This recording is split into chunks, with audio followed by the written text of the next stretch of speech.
Halo, selamat pagi pemirsa. Anda menyaksikan live event peringatan hari ulang tahun ke-78 TNI. Pagi ini bersama saya Iqbal Himawan. Dan saya Geba Tanjung. Pemirsa, tahun ini peringatan hari ulang tahun TNI mengusung tema TNI Patriot NKRI, pengawal demokrasi untuk Indonesia Maju. Betul, kegiatan peringatan hari ulang tahun TNI kali ini berpusat di kawasan Monas, Jakarta, dan masyarakat umum bisa menyaksikan jalannya rangkaian kegiatan hari ulang tahun kali ini.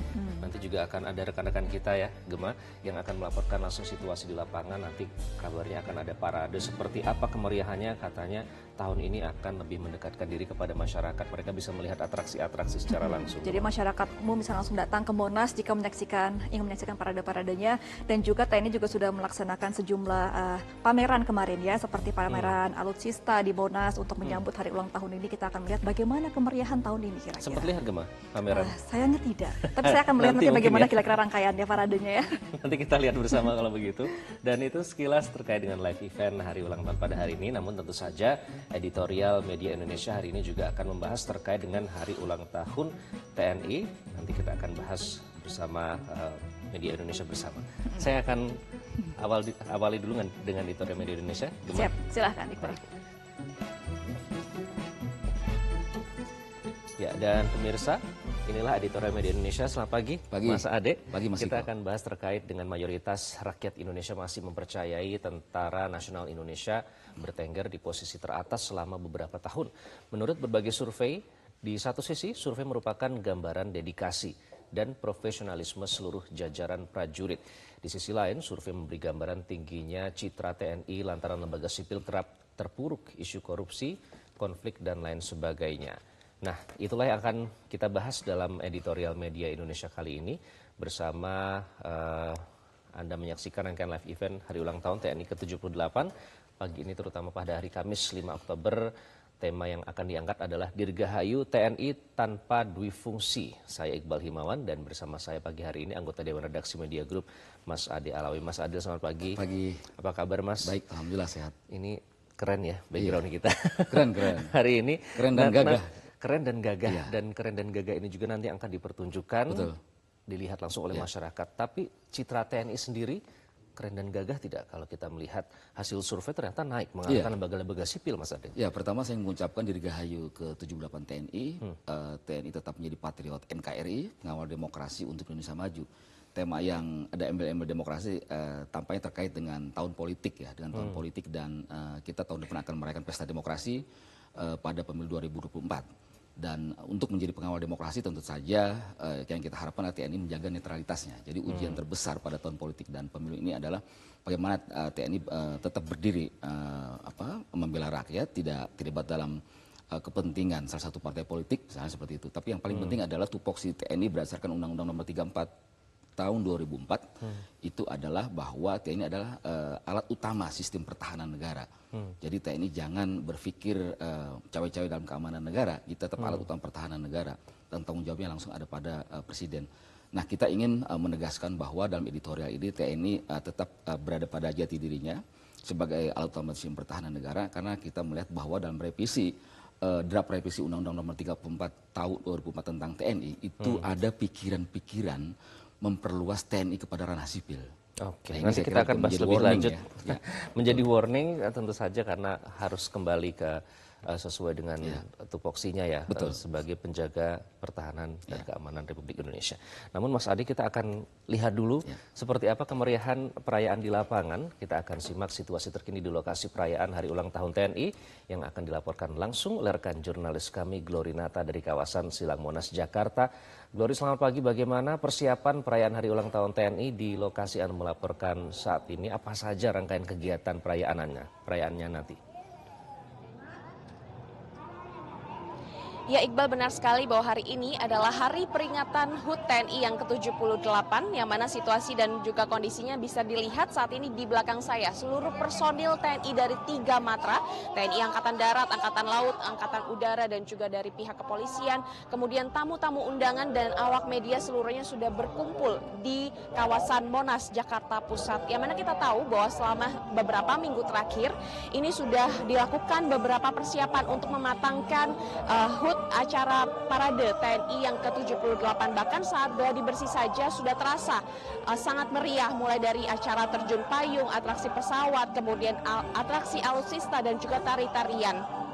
Dan beberapa minggu terakhir, ini rangkaian acaranya tidak hanya gladi bersih, namun sejak tanggal 24 September, ini sudah dilaksanakan kegiatan di Monas, mulai dari bakti kesehatan yang dilakukan oleh TNI, kemudian ada Panglima TNI RAN, ada Matra Fair, kemudian pembagian sembako, 55.000 paket sembako dibagikan kepada masyarakat yang tinggal di wilayah Bundaran HI Jakarta. Dan kita tahu bahwa di hari ulang tahun peringatan HUT TNI yang ke-78 hari ini ada lebih dari 4.600 prajurit TNI, kemudian 130 alutsista dari 3 matra yang terlibat. Nantinya kita akan menyaksikan bersama-sama Iqbal dan juga pemirsa dengan hari ini mengangkat tema TNI Patriot NKRI, pengawal demokrasi untuk Indonesia maju. Dan juga kita tahu bahwa pemilihan tempat Monas ini adalah dipilih agar TNI, Tentara Negara Indonesia ini bisa lebih dekat dengan masyarakat. Untuk rangkaian acaranya sendiri, jika kita melihat dari rundown acara, akan ada atraksi udara yang diawali dengan aksi terjun payung oleh 78 orang prajurit. Kemudian yang ditunggu-tunggu oleh masyarakat ini adalah flypass pesawat, atraksi flypass pesawat yang akan menampilkan 3 unit pesawat angkut baru TNI Angkatan Udara C-130J Hercules. Kemudian juga ada penampilan kolase senapan. Atraksi menggunakan senapan laras panjang dari 678 orang prajurit. Sementara itu, untuk 130 alutsista akan menyuguhkan juga rudal-rudal, ada sistem senjata drone, kemudian kendaraan taktis, kendaraan tempur, tank amfibi, serta mobil dan juga motor-motor listrik. Dan juga tentu saja acara hari ini akan sangat-sangat meriah karena juga akan ada penampilan tari-tarian dari seluruh tari-tarian di Nusantara Indonesia. Iqbal. Baik, Glory, sudah terlihat ya sekilas persiapan yang hingga saat ini masih terus dilakukan. Nah, Glory, nantinya masyarakat juga bisa menyaksikan parade secara langsung. Di mana saja titik-titik lokasinya, Glory? Ya, benar sekali Iqbal bahwa pemilihan tempat di Monas ini adalah tujuannya agar TNI bisa lebih dekat dengan masyarakat. Yang mana rangkaian acara, upacaranya sendiri akan dimulai sesaat lagi sekitar pukul 7 pagi. Dan masyarakat bisa langsung menyaksikan secara langsung, namun memang untuk parade dari senjata alutsista ini akan dilaksanakan di dalam kawasan Monas, Jakarta Pusat, sehingga masyarakat yang ingin menyaksikan harus masuk terlebih dahulu ke kawasan Monas. Kalau menurut informasi yang kami himpun, masyarakat bisa masuk melalui pintu Gambir dari sebelah stasiun Gambir, karena acaranya seluruhnya akan dilaksanakan di dalam Monas, sehingga masyarakat tidak bisa menyaksikan di sepanjangan jalan Medan Merdeka Selatan dan juga Medan Merdeka Barat, karena acara akan dilakukan di dalam Monas. Dan juga masyarakat yang ingin menyaksikan bisa memakai dress code bertemakan army look atau bertemakan taktikal, atau bisa memakai dress code berwarna hijau begitu. Iqbal. Baik, Glory Nata melaporkan langsung dari Silang Monas, Jakarta. Nanti kami akan kembali nantikan laporan langsung dari Anda. Dan pemirsa, kita akan simak selengkapnya editorial Media Indonesia pada hari ini, Kamis 5 Oktober 2023. Kali ini dengan tema Dirgahayu TNI tanpa dui fungsi.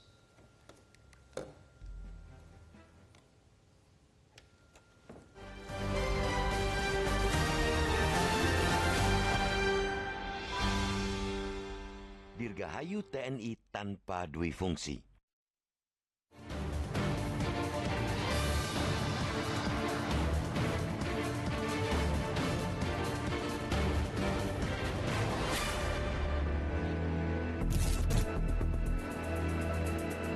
Mayoritas rakyat Indonesia masih mempercayai Tentara Nasional Indonesia atau TNI. Saking tingginya kepercayaan publik terhadap TNI mengalahkan Presiden Joko Widodo.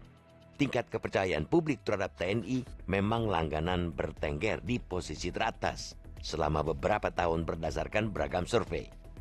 Di satu sisi, memandang isi survei tersebut adalah gambaran dedikasi dan profesionalisme seluruh jajaran prajurit. Di sisi lain memandang tingginya citra TNI lantaran lembaga sipil kerap terpuruk isu korupsi, konflik, dan lain sebagainya. Seperti diistilahkan pakar militer dari Institute for Security and Strategic Studies, Khairul Fahmi. Pengelolaan negara yang belum optimal dari lembaga sipil membuat publik mengalihkan kepercayaan ke lembaga lain, yakni TNI. Apalagi TNI tidak masuk dalam ranah isu korupsi. Sehingga bagai nila setitik yang merusak susu sebelanga ketika 2 perwira aktif TNI ditangkap oleh Komisi Pemberantasan Korupsi karena kasus suap di Badan Nasional Pencarian dan Pertolongan atau Basarnas. Bahkan publik dipertontonkan aksi petinggi TNI meminta agar kedua perwira tersebut diadili dengan peradilan militer. Ditambah, Wakil Ketua KPK Alexander Marwata sampai kemungkinan harus berhadapan dengan Dewan Pengawas lantaran mengizinkan perwira TNI bertemu dengan seorang tahanan kasus suap, Basarnas, di dalam Gedung Merah Putih. Kejadian yang amat langka bisa terjadi di lembaga anti rasuah itu. Alexander mengaku terpaksa mengizinkan karena suasana saat itu amat mencekam. Belum lagi ketika sejumlah prajurit TNI mendatangi Polrestabes Medan, Sumatera Utara. Ironisnya, kehadiran pasukan berseragam lengkap ke markas polisi bukan untuk menghalau ancaman negara. Mereka justru meminta penangguhan penahanan terhadap tersangka kasus mafia tanah.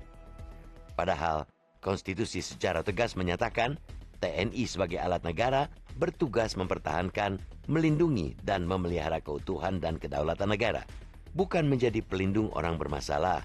Di sepanjang tahun ini juga, publik sempat disuguhkan draft revisi Undang-Undang Nomor 34 Tahun 2004 tentang TNI.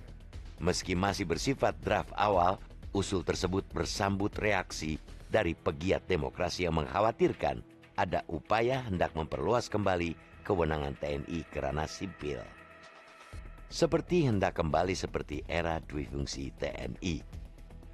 Kejadian lain yang mengejutkan adalah sikap seorang Panglima TNI Laksamana Yudo Margono menyampaikan permintaan maaf.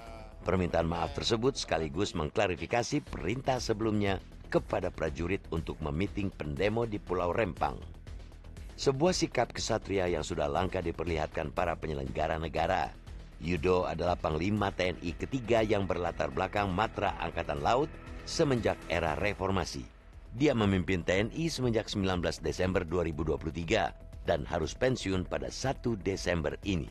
Kecuali Mahkamah Konstitusi atau MK mengabulkan gugatan Undang-Undang TNI oleh sejumlah perwira dan purnawirawan.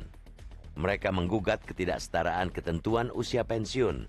Pasalnya, usia pensiun perwira TNI paling tinggi adalah 58 tahun. Padahal, usia pensiun bagi abdi negara lain adalah 60 tahun. Bahkan ada yang mencapai 70 tahun. Entah apa alasan para pembuat kebijakan merumuskan usia pensiun yang berbeda bagi para abdi negara. Apapun putusan para hakim konstitusi, publik tentu berharap dapat memberi ketenangan bagi para personal TNI untuk bekerja menjaga negeri. TNI hari ini berusia genap 78 tahun. Ragam catatan dan kritikan adalah wujud kecintaan rakyat. Seraya berdoa kiranya tercipta TNI yang profesional, dicintai rakyat, serta disegani para pengganggu keutuhan dan kedaulatan negara. Rakyat berharap dalam pemilu 2024, TNI membuktikan dirinya sebagai patriot NKRI dengan menjaga netralitasnya. Dirgahayu ke-78 TNI.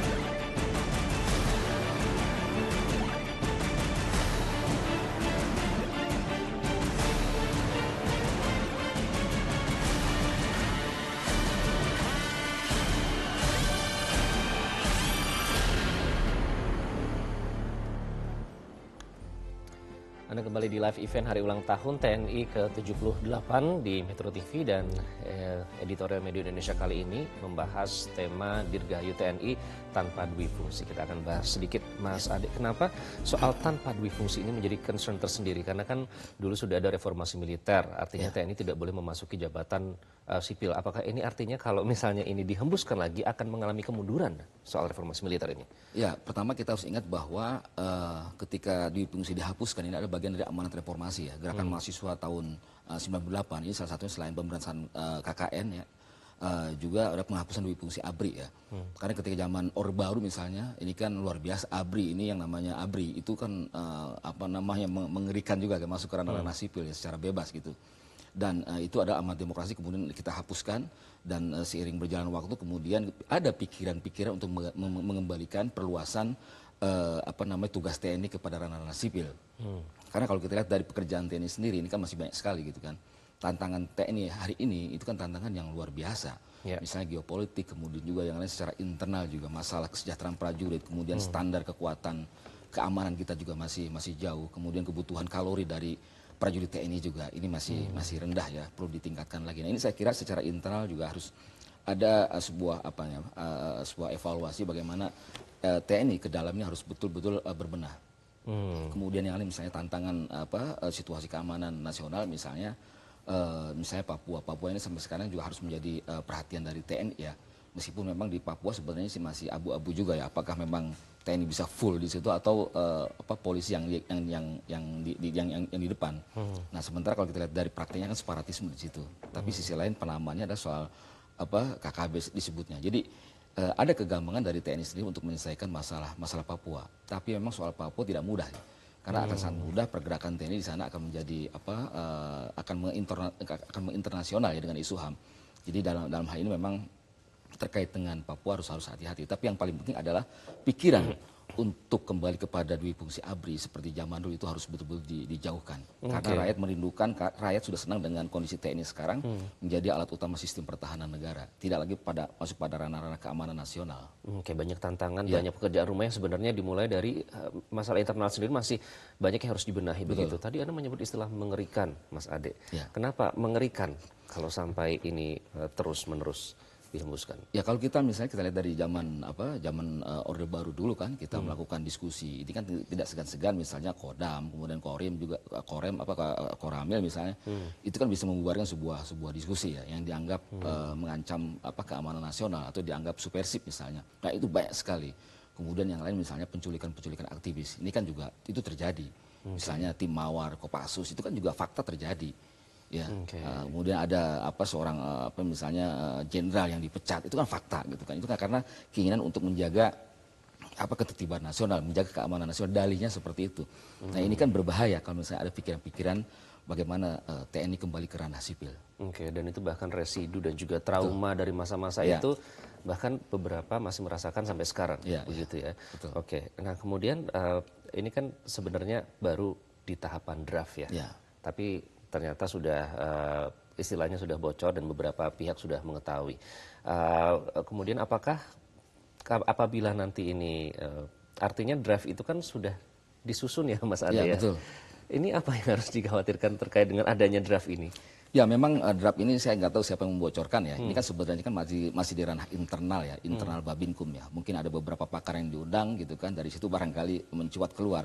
Tetapi saya kira perlu ya, saya kira diskusi publik ya. Jadi dibuka saja saya kira diskusi publik seperti apa penerimaan dari masyarakat dan masyarakat luas. Apa sih yang paling penting ketika keinginan dari draft itu untuk memperluas kepada jabatan sipil? Apakah memang di TNI terjadi misalnya surplus jenderal gitu kan, sehingga harus dibagi ke sekian kementerian, lembaga, ke BUMN. Nah, sekarang sebenarnya sudah banyak juga, tapi ini mau diperluas gitu loh. Nah, ini saya kira menjadi catatan penting ya. Karena kalau kita lihat misalnya ketika beberapa jabatan sipil dipegang oleh TNI, itu juga sangat menyedihkan juga. Ada terkena juga kasus rasuah. Misalnya kasus korupsi di Basarnas. Ini kan seorang jenderal kan akhirnya kan meringkuk di tahanan KPK kan gara-gara tersangkut korupsi di ranah sipil. Tapi masalahnya ketika itu terjadi di ranah sipil, ketika yang bersangkutan bekerja di Basarnas ya, ditugaskan di Basarnas, tapi dari pihak TNI sendiri maunya itu di peradilan militer. karena mereka militer. Tapi kan ketika terjadi korupsi itu kan di ranah sipil gitu loh, kecuali misalnya korupsinya di tubuh TNI sendiri, misalnya seperti itu.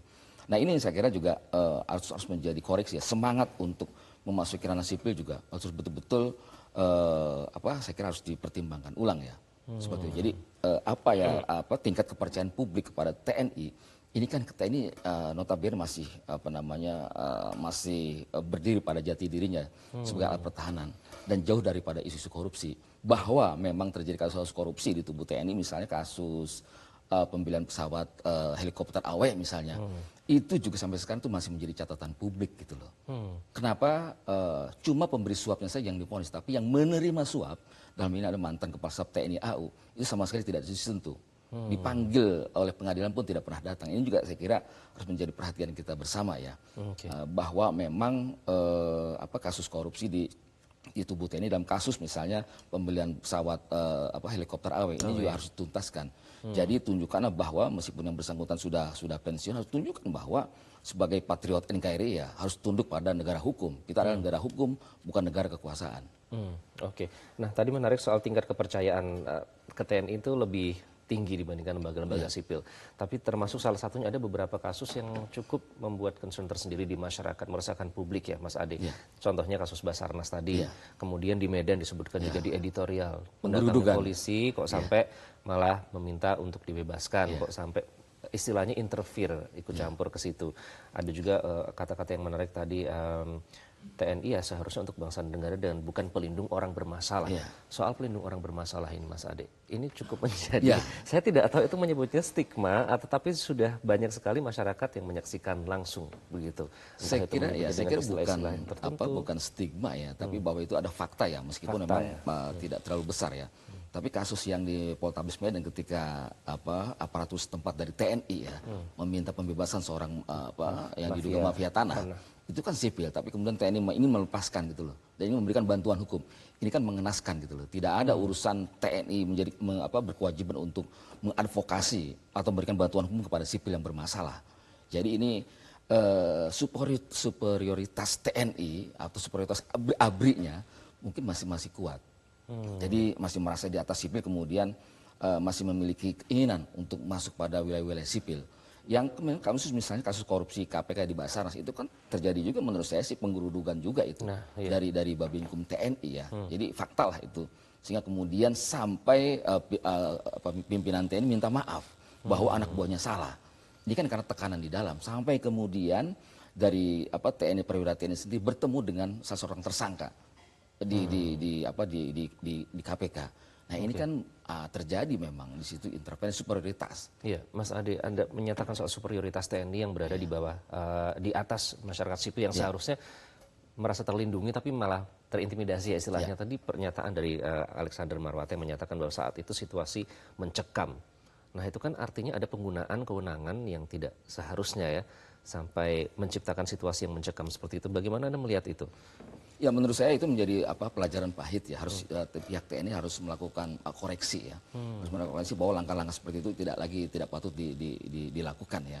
Jadi rakyat sudah sangat-sangat cinta dengan TNI, dengan kondisi TNI sekarang menjadi alat pertahanan, tapi jangan masuk kepada wilayah sipil seperti itu. Dan yang lain misalnya yang ini juga menjadi kritik ya, ketika pernyataan dari TNI, Panglima TNI bahwa misalnya TNI akan melakukan TNI tidak akan melakukan tindakan kekerasan apa segala macam gitu, hanya cukup memiting saja gitu kan. Satu orang dipiting satu TNI. Meskipun setelahnya sudah ada permintaan maaf ya. Ya 1.000 orang, ya 1.000 TNI turun buat meeting. Nah ini kan diksi-diksi bernuansa kekerasan ini kan seharusnya kan tidak perlu terjadi. Tapi alhamdulillah Panglima TNI Pak Yugo Margono menyampaikan permintaan maaf atas kata-katanya yang dianggap kurang pantas. Diapresiasi karena sikap kesatria itu sudah lama. Sikap kesatria betul. Tidak kita rasakan ya. Seorang jenderal memang harus seperti itu, kita hormat kepada Panglima TNI. Bisa menjadi percontohan bagi yang lain. Dan pemirsa, untuk membahas tema editorial, hari ini kita sudah terhubung dengan pengamat militer Al-A'raf. Mas Araf, selamat pagi. Selamat pagi Mas. Ya Mas Araf, ini terkait dengan Dirgahayu TNI tanpa dui fungsi, tema atau topik yang kita angkat pada hari ini. Saya sempat membaca artikel Mas Araf waktu itu ya, sempat menyatakan bahwa usulan menempatkan tentara di jabatan sipil ini akan mengembalikan rezim birokrasi militeristik yang berbahaya bagi kehidupan demokrasi Indonesia. Apakah itu relevan, Mas, dengan upaya untuk terkait dengan TNI yang berusaha mengembalikan soal dui fungsi ini melalui draft revisi UU yang saat ini bocor dan beberapa pihak sudah mengetahuinya? Ya, memang Mas, di tengah proses demokratisasi tentu transformasi TNI dibutuhkan untuk membangun tentara yang profesional. Jadi kita memiliki komitmen politik sejak 98 adalah agar militer menjadi tentara yang profesional dan tentara yang berpolitik ataupun berbisnis sebagaimana pernah terjadi di masa Orde Baru. Penempatan TNI dalam fungsi-fungsi di jabatan sipil, sebagaimana yang terjadi dalam 10 tahun era pemerintahan ini, itu sesuatu yang sesungguhnya melanggar Undang-Undang TNI Nomor 34 2004 dan merupakan duplikasi dari fungsi kekaryaan TNI yang pernah hidup pada masa Orde Baru yang kita sering sebut dengan dui fungsi, di mana TNI tidak hanya terlibat dalam fungsi pertahanan, tapi juga terlibat dalam fungsi-fungsi sosial politik dan berimplikasi kepada penempatan TNI pada jabatan-jabatan sipil. Secara de facto, posisi TNI aktif di jabatan sipil sebenarnya hanya sebatas dan terbatas untuk 9 kementerian yang diatur dalam Undang-Undang TNI. Tapi saat ini banyak anggota TNI aktif yang duduk di jabatan-jabatan sipil di luar fungsi-fungsi yang diatur atau lembaga-lembaga yang diatur dalam Undang-Undang TNI. Ada yang menjadi pejabat di Kementerian ESDM dan lain sebagainya. Nah, ini jelas-jelas merupakan satu bentuk fungsi kekaryaan yang menjadi bagian dari fungsi TNI. Nah, secara de facto hal ini terjadi dalam era pemerintahan Jokowi dan ini menunjukkan kemunduran bagi pembangunan tentara yang profesional. Yang kedua adalah terdapat draft rancangan undang-undang TNI yang sudah disiapkan oleh Babinkum TNI yang isinya tentu sangat amat mengembalikan fungsi TNI seperti pada masa Orde Baru, di mana fungsi TNI tidak hanya sebagai alat pertahanan tapi juga sebagai alat keamanan negara, yang tentu ini sesuatu yang mundur ke belakang karena di negara manapun fungsi TNI seharusnya adalah sebagai alat pertahanan negara. TNI dilatih, dididik, dan dipersiapkan untuk perang. Disitulah kemudian pride dari TNI sebagai satu kekuatan tentara yang profesional. Yang kedua adalah mengembalikan fungsi TNI dalam fungsi-fungsi sosial politik di dalam draft RUU TNI dengan memberikan ruang buat militer duduk di jabatan-jabatan sipil. Nah, ini juga sesuatu yang mundur ke belakang. Yang ketiga adalah di dalam draft RUU TNI diberikan ruang bagi TNI untuk tetap tunduk dalam yurisdiksi peradilan militer. Tadi sudah disampaikan seperti dalam kasus Basarnas. Sehingga ketika terlibat ada satu kasus-kasus yang melibatkan anggota TNI aktif dalam kasus korupsi, seperti dalam kasus Basarnas, KPK seringkali takut dan lari karena ada dalih atas yurisdiksi peradilan militer. Nah, padahal kita ingin agar peradilan militer sesuai dengan TAP MPR 6 dan 7 tahun 2000 itu direformasi. Perlu ada reformasi peradilan militer. Nah, reformasi peradilan militer ini bagian dari reformasi hukum dalam kerangka membangun ketertundukan TNI dalam negara hukum, dalam konstitusi, supaya TNI tunduk dalam sistem peradilan umum ketika terlibat dalam tindak pidana umum.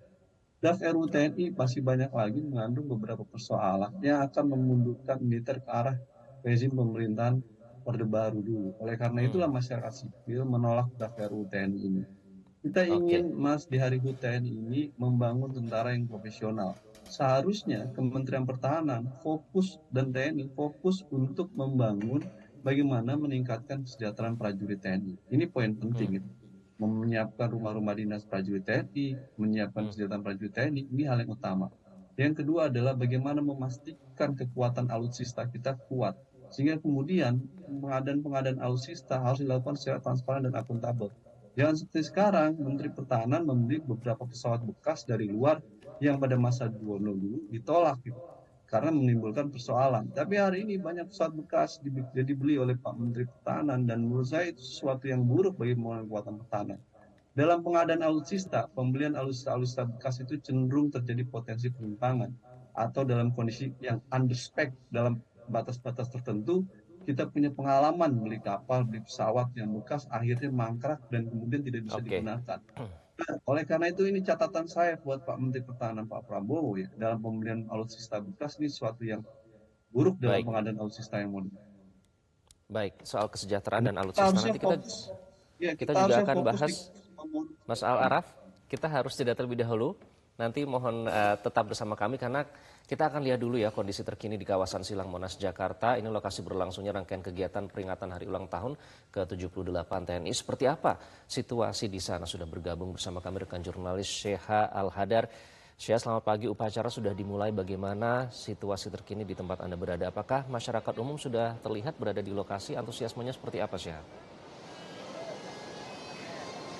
Selamat pagi Iqbal dan juga pemirsa di rumah. Benar sekali bahwa tentunya antusiasme masyarakat untuk datang langsung menghadiri ulang tahun TNI yang ke-78 ini sangat besar. Dapat dilihat saat ini di belakang saya. Ini adalah pintu masuk untuk para tamu. Sementara apabila kita bergeser sedikit ke sana, ini adalah pintu masuk untuk masyarakat yang memang diperbolehkan untuk menonton langsung di dalam. Karena tentunya Iqbal seperti setiap tahun memang ulang tahun TNI ini menjadi salah satu momen di mana masyarakat dapat menyaksikan langsung betapa meriahnya kemeriahan, kemudian juga pameran-pameran alutsista yang disajikan baik di tahun ini tentunya. Nah, dapat dilihat ini adalah masyarakat yang tentunya ingin masuk ke kawasan Monas untuk melihat langsung parade-parade yang sudah disiapkan dari TNI untuk tentunya dipamerkan kepada masyarakat luas. Dan karena memang paradenya ini nanti akan dihadiri oleh 4.630 personil TNI. Tentunya dapat dibayangkan betapa ramainya dan betapa meriahnya. Kemudian juga untuk pameran alutsista sendiri nantinya akan ada 130 alutsista yang berjalan mulai dari kawasan Monas hingga ke Bundaran HI kemudian kembali lagi ke Monas. Jadi memang untuk masyarakat bukan hanya bisa menyaksikan pameran itu di kawasan Monas saja, namun nanti di sepanjang jalan itu bisa melihat macam-macam alutsista yang dimiliki oleh TNI Indonesia. Nah, tentunya ini menjadi momen yang ditunggu oleh masyarakat, apalagi nantinya akan juga ada drum band seperti itu yang akan turut menghibur dan juga menunjukkan kemeriahannya di ulang tahun TNI ini. Kemudian juga selain drum band nanti akan ada demo udara. Nah, biasanya memang demo udara ini menjadi yang paling ditunggu-tunggu oleh masyarakat karena masyarakat dapat melihat langsung seperti apa pesawat-pesawat, kemudian juga alutsista udara yang dimiliki oleh TNI. Dan kemudian juga nanti akan ada pertunjukan free fall dari pasukan TNI nantinya di kawasan Monas ini. Tentunya antusias dari masyarakat ini luar biasa sekali. Tadi berdasarkan pantauan kami dari pagi memang mereka sudah berusaha untuk masuk ke kawasan Monas karena memang terbatas di dalam sehingga harus dari pagi seperti itu. Dan upacara juga memang sudah dimulai sehingga saat ini sudah ada sejumlah masyarakat yang ikut upacara di dalam dan menunggu pertunjukan-pertunjukan yang nanti akan disajikan dari TNI seperti itu. Iqbal. Baik, Syekha Al-Hadar melaporkan langsung dari Silang Monas, Jakarta. Terima kasih atas laporan Anda, Syekha. Dan pemirsa, editorial media Indonesia akan kembali sesaat lagi usai jeda masih bersama dengan pengamat militer Al-Araf. Tetaplah bersama kami. Dan tamu undangan yang kami hormati, atas nama Tentara Nasional Indonesia, kami ucapkan selamat pagi dan selamat datang di Monumen Nasional Jakarta untuk menyaksikan jalannya upacara peringatan ke-78 Hari Tentara Nasional Indonesia tahun 2023. Adapun pasukan upacara hari ini terdiri dari Brigade Upacara 1 Gabungan TNI di bawah pimpinan Kolonel CPM Doni Triwindiarto SHMM, jabatan dan Sat Laktipiter Satidik Puspom Angkatan Darat. Brigade Upacara 2 TNI Angkatan Darat di bawah pimpinan Kolonel Infanteri Romel Jangga Wardana SEMI Pol M.Han, jabatan Komandan Grup 1 Kopassus. Brigade Upacara 3 TNI Angkatan Laut di bawah pimpinan Kolonel Laut Pelaut Boyopi Hamel, jabatan Komandan KRI Bung Tomo.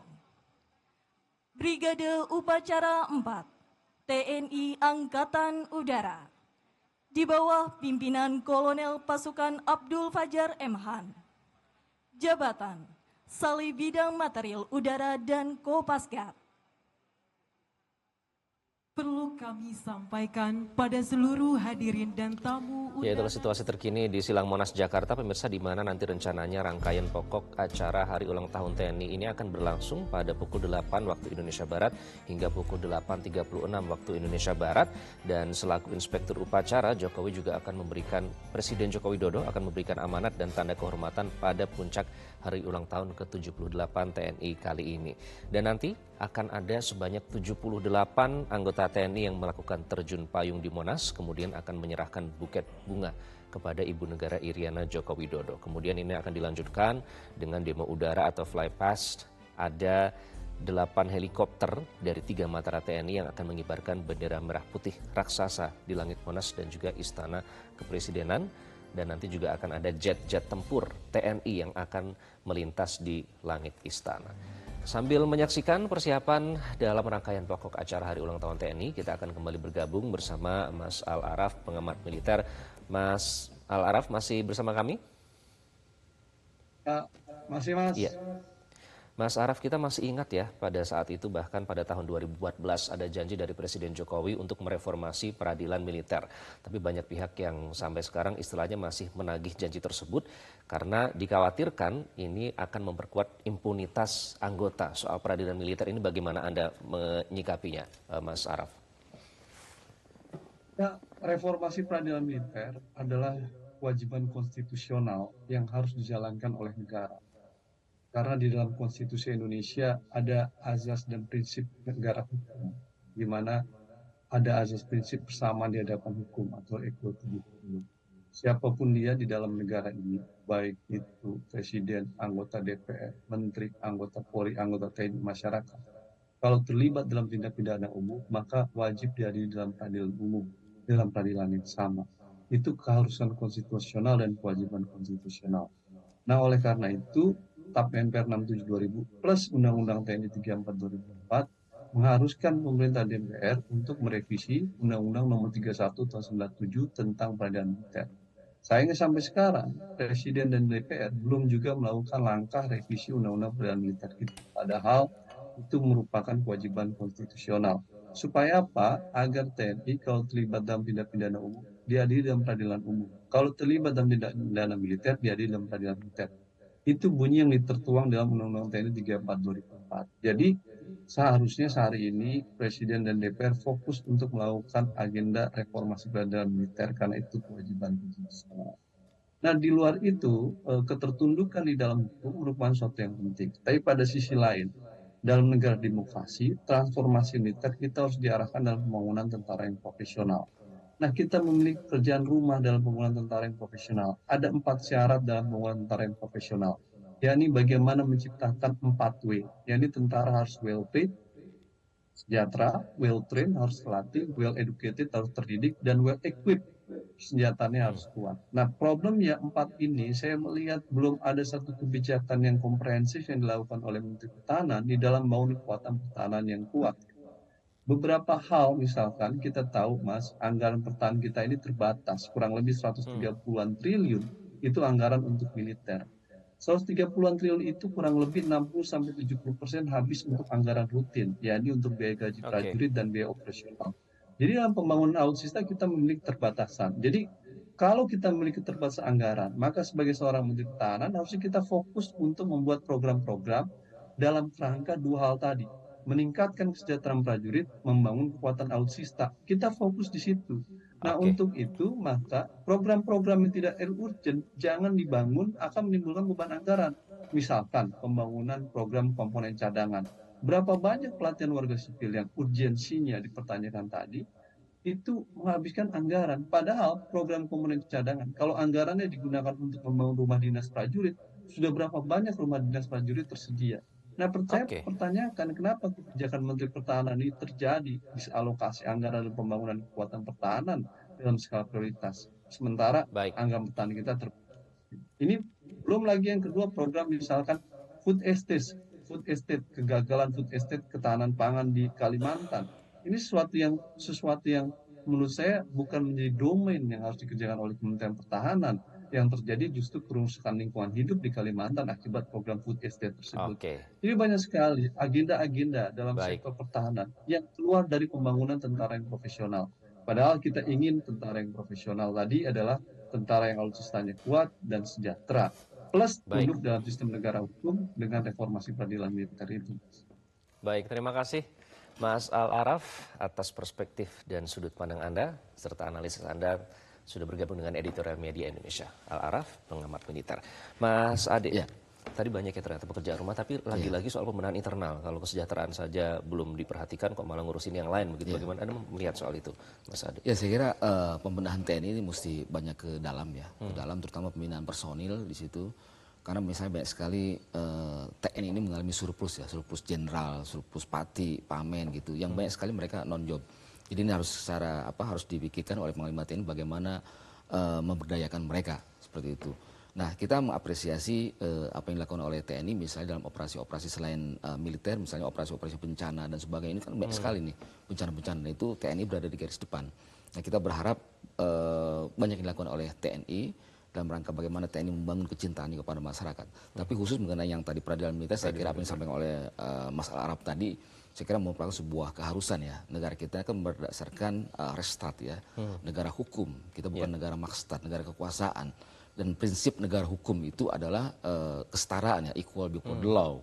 Nah, kita prinsip kesetaraan inilah saya kira ketika misalnya terjadi masih ada peradilan militer, ini saya kira itu merupakan sebuah handicap ya, bahwa kita belum tegak menjadi sebuah negara hukum. Karena prinsipnya sebenarnya peradilan militer ini kan buat pelanggaran-pelanggaran disiplin militer ya, bukan pada pelanggaran pidana umum, korupsi kemudian dan sebagainya ya.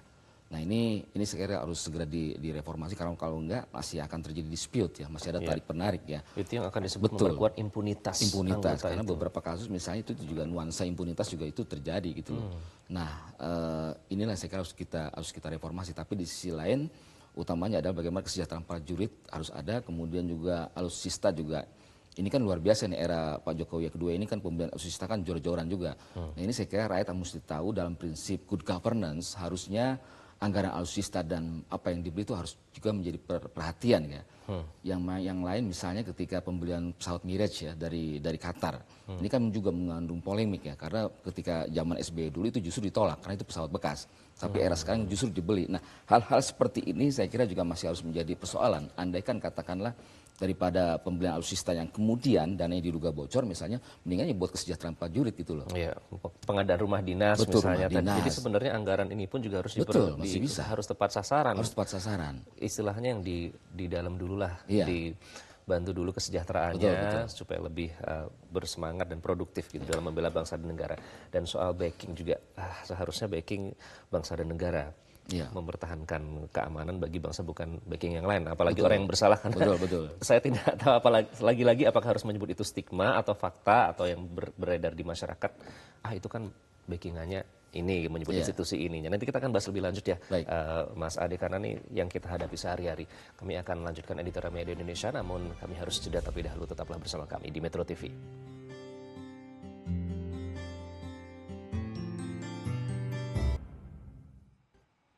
Parade, istirahat, di tempat.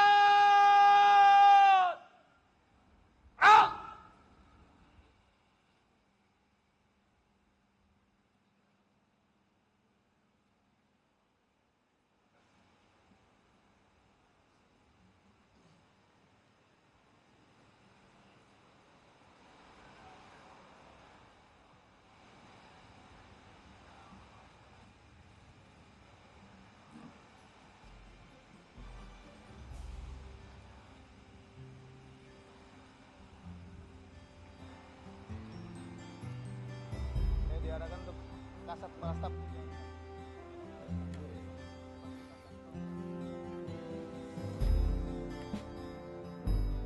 Ya, Anda kembali di live event peringatan hari ulang tahun ke-78 TNI. Yang Anda saksikan saat ini adalah situasi terkini di Silang Monas, Jakarta, tempat berlangsungnya peringatan hari ulang tahun ke-78 TNI. Ada rangkaian acara yang nanti akan berlangsung di Silang Monas, Jakarta. ini dijadwalkan sesuai agenda berlangsung pada mulai pukul 8 waktu Indonesia Barat hingga 8.36 waktu Indonesia Barat. Nanti Presiden Joko Widodo akan memberikan amanat dan juga tanda kehormatan pada puncak hari ulang tahun ke-78 TNI pada hari ini. Selain upacara inti, nanti juga akan ada defile alutsista TNI. Akan ditinjau langsung oleh Presiden Jokowi kesiapan persenjataan yang dimiliki oleh Angkatan Bersenjata Indonesia. Ada sebanyak 4.630 personel pasukan TNI yang diterjunkan pada peringatan hari ini, serta 130 alutsista yang akan dipertunjukkan hari ini. Ini dinyatakan oleh Asisten Personel Panglima TNI Marsikal Muda Arief Widianto yang menyebut perayaan hari ulang tahun TNI tahun ini mengangkat tema Patriot NKRI Pengawal Demokrasi untuk Indonesia Maju. Mas Ade, ini tema hari ini Patriot NKRI Pengawal Demokrasi untuk Indonesia Maju. Pengawal demokrasi ya. Artinya nih demokrasi ini kata yang penting. Apakah ini bisa mencederai demokrasi itu sendiri? Dengan saya kira tidak. Justru dengan pengawal demokrasi ini TNI harus betul-betul ya menjamin dirinya sebagai pihak yang netral ya, berada di tengah ya, melindungi segenap tumpah darah Indonesia, melindungi segenap rakyat Indonesia. Jadi posisi TNI dalam pemilu saya kira harus seperti itu. Jadi maksudnya pengawal demokrasi bukan kemudian TNI cawe-cawe ya dalam hal demokrasi, masuk kepada urusan-urusan sipil, masuk kepada politik praktis misalnya. Itu bukan itu yang dimaksud ya. Jadi pengawal demokrasi kita pahami adalah yang menjaga demokrasi ini agar betul-betul on the right track gitu. TNI tidak cawe-cawe di situ. Jadi mudah-mudahan jalannya ke sana gitu, bukan kemudian masuk dalam politik praktis. Namun memang kalau kita lihat ada upaya-upaya memang menyeret TNI dalam urusan-urusan sipil. Misalnya kasus food estate. Food estate ini kan kalau kita lihat di lapangan kan kasihan juga para TNI ini kan. Mereka membabat pohon-pohon di sana atas perintah komandan gitu kan. Karena kan mau membuat sebuah kawasan terintegrasi. Ada perkebunan, ada pertanian di situ kan, ada peternakan. Tapi faktanya kan gagal itu. Banyak yang nyatanya ya, sejumlah NGO dan media massa yang melakukan investigasi itu gagal kok. Seperti misalnya di Sumatera Utara, di Kalimantan Tengah, di NTT itu banyak yang gagal. Sekitar 80% gagal ya. Sekarang tinggal alang-alang misalnya. Ini kan kasihan juga. Sementara kan ketika awal-awal kan land clearingnya kan TNI yang digerakkan. Tapi kemudian karena AMDAL-nya tidak ada, kajian akademisnya tidak ada, kajian ilmiahnya tidak ada, itu kan gagal. Tanaman yang ditanam di sana itu kan tidak sesuai dengan karakter tanahnya, seperti itu. Belum juga sistem teknologi dan sebagainya. Nah ini menurut saya harus hati-hati ya, harus hati-hati jangan sampai kemudian TNI tercederai juga. Nah ini saya kira ini kritik juga pada pemerintahan Jokowi. Kenapa itu diserahkan kepada Menhan gitu kan? Kan masih ada kementerian yang memang saya kira bisa bekerja dengan baik ya. Saya tidak tahu apakah dalam upaya akselerasi food estate atau gimana sih yang kemudian didorong Menhan yang di situ yang mengambil komando. Jadi saya kira harus segera melakukan evaluasi. Nah jadi yang paling penting terkait dengan food estate karena ini melibatkan Kementerian Pertahanan ya. Ini saya kira mesti ada evaluasi secara terbuka ya. Posisinya seperti apa food estate. Kemudian kalau misalnya memang ada masalah di mana masalahnya, jangan sampai kemudian ketika ini dilanjutkan anggaran negara akan semakin bocor. Yang lain misalnya nuansa politis ya. Dari upaya misalnya Menteri Pertahanan ini kan ada kritik juga. Kenapa sih Menteri Pertahanan sampai bagi-bagi motor ke para Babinsa? Ini kan ribuan motor dibagi-bagi. Apa salahnya Mas? Nah salahnya ini kan dianggap terlalu jauh juga ketika Menhan misalnya bagi-bagi motor. Kenapa sih nggak diserahkan ke Kodam, ke Pangdam, ke Kodim gitu kan? Kenapa itu nggak diserahkan ke katakanlah Kepala Staf TNI Angkatan Darat misalnya bagi-bagi motor ke bawah Babinsa? Ini kan lebih pas. Jadi kejauhan lah kira-kira seperti itu. Fakta di lapangan kita lihat misalnya ketika pembagian motor itu banyak juga beberapa misalnya petinggi Gerindra mendampingi Pak Prabowo. Jadi ada Babinsa, kemudian juga ada masyarakat. Akhirnya kan yang terjadi misalnya diteriakan gitu, hidup Prabowo presiden misalnya. Itu kan jadi mencuat seperti itu. Jadi ini saya kira juga mesti hati-hati juga di tahun politik ini. Kalau urusan pembagian motor itu nggak usah lagi Menteri Pertahanan, cukup itu urusan dari Dandim gitu kan, Pangdam gitu kan, seperti itu. Yang paling penting kan bagaimana rantis-rantis motor-motor rantis ini kan membantu pekerja Babinsa itu memang harus kita akui itu penting, motor itu penting ya buat para Babinsa. Itu bisa jadi evaluasi bagi banyak pihak ya, betul. terkait dengan kesejahteraan, tapi jangan sampai ada pihak yang menumpangi pembagian itu untuk motif politik tertentu, mengingat ini jelang tahun politik. Mas tadi soal mengawal demokrasi ya, demokrasi harus dikawal, tapi jangan sampai malah seperti di Polrestabes Medan ya, yang dikawal malah orang yang bersalah. Orang yang bersalah. Nah, soal backing-backingan ini gimana Mas? Apa yang supaya tetap pada koridornya sesuai dengan tugas utama TNI sendiri?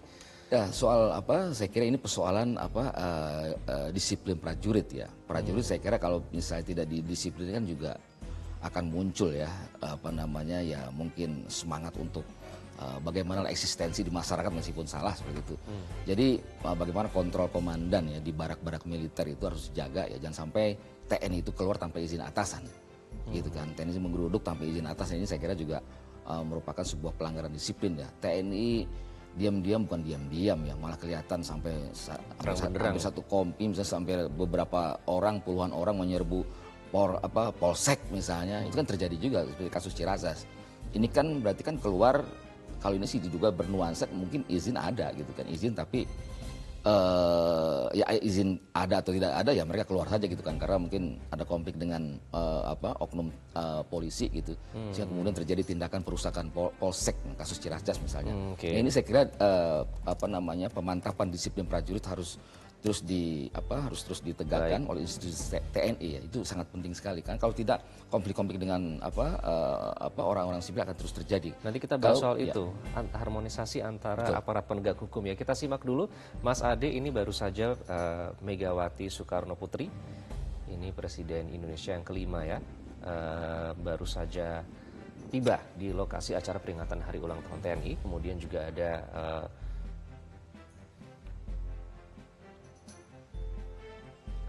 Wakil Presiden ke-10 dan 12, Yusuf Kala.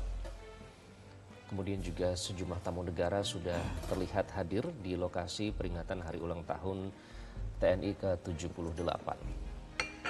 Ada perwakilan dari Duta Besar Negara Sahabat juga sudah hadir di lokasi, serta beberapa tamu penting lainnya untuk mengikuti rangkaian acara pokok Hari Ulang Tahun TNI di Silang Monas, Jakarta pada hari ini.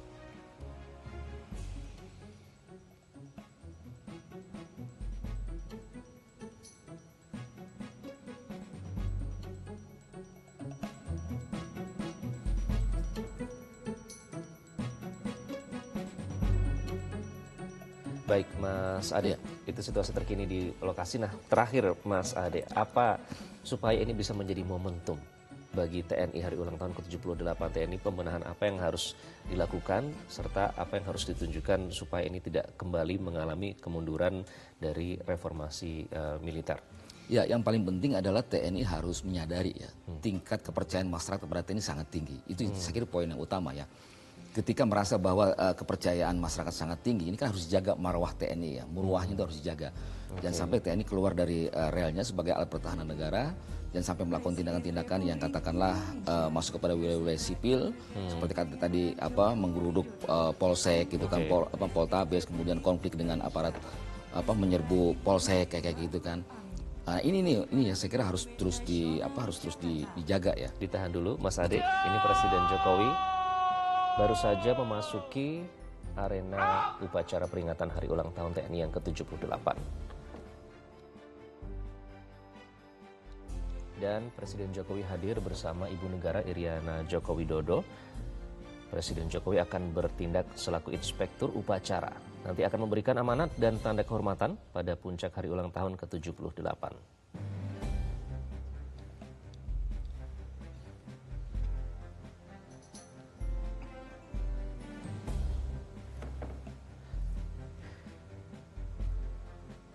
Baik, jadi itu ya Mas Ade yang harus diperhatikan terkait dengan ulang tahun TNI supaya momentum ini tidak lewat begitu saja. Betul. Ya. Okay. Yang lain misalnya hati-hati juga menempatkan TNI dalam pengamanan kepentingan-kepentingan investasi ya, itu juga harus hati-hati ya. Baik. Karena banyak sekali investasi kita yang memang belum kelar ya. Bagaimana secara sosiologis dengan masyarakat sekitar, bagaimana kemudian secara hukum gitu kan. Ini kan sangat penting ya. Jadi kalau misalnya belum kelar urusan investasi, misalnya kemudian TNI disuruh ke depan, itu berbahaya gitu bagi TNI. Oke. Karena akan menimbulkan konflik antara TNI dan masyarakat. Seperti Baik. itu. Baik, terima kasih Mas Ade terkait dengan pembahasan Dirgahayu TNI tanpa dwi fungsi hari ini. Kita harapkan juga kepercayaan pada publik tidak menurun, harus menunjukkan tugas utamanya selaku penjaga pertahanan dan keamanan bangsa dan negara.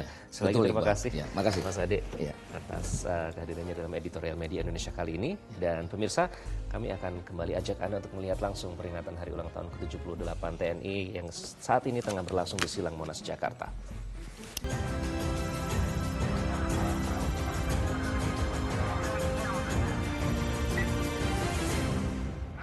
Jelajahi cara baru mendapatkan informasi. Download Metro TV Extend sekarang.